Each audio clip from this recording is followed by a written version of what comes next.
Bonjour à tous. Aujourd'hui, on s'intéresse aux associations au potager, ou ce qu'on appelle aussi le compagnonnage.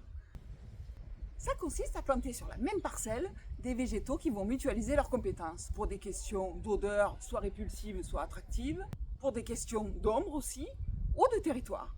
Ce qu'on va faire, c'est qu'on va mettre en place la plus vieille association que l'on connaisse du monde, qui a été utilisée par les Mayas, les Aztèques, les Incas, les peuples amérindiens, qu'ils appelaient d'ailleurs les Trois Sœurs.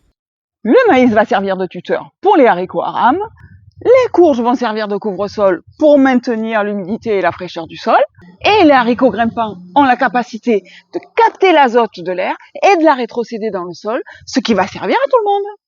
Après la récolte, on laisse tout ce petit monde se dégrader dans le sol.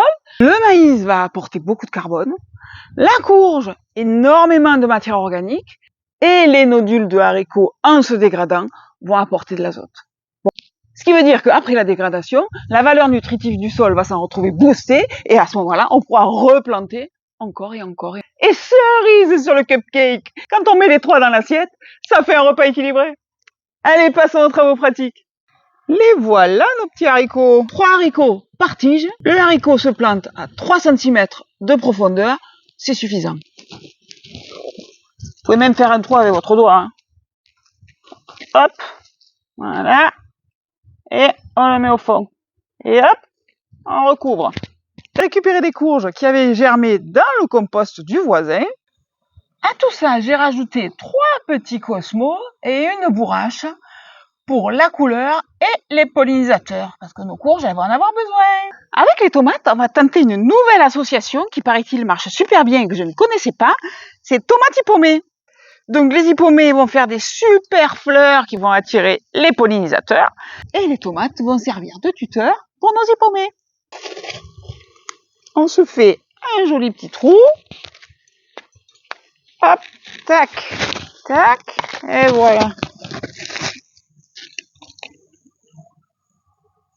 Voilà. Voilà, parfait. Tac. On va mettre comme ça. Et comme ça. Et voilà. Après tout ça, il ne nous reste plus qu'à arroser, attendre que le haricot commence à sortir de terre et à pousser d'ici une semaine, 10 jours.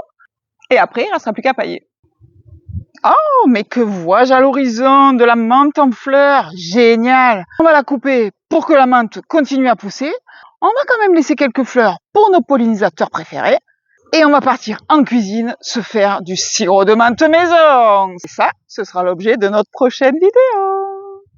Et abonne-toi avec ton doigt magique. Je vous fais des bisous.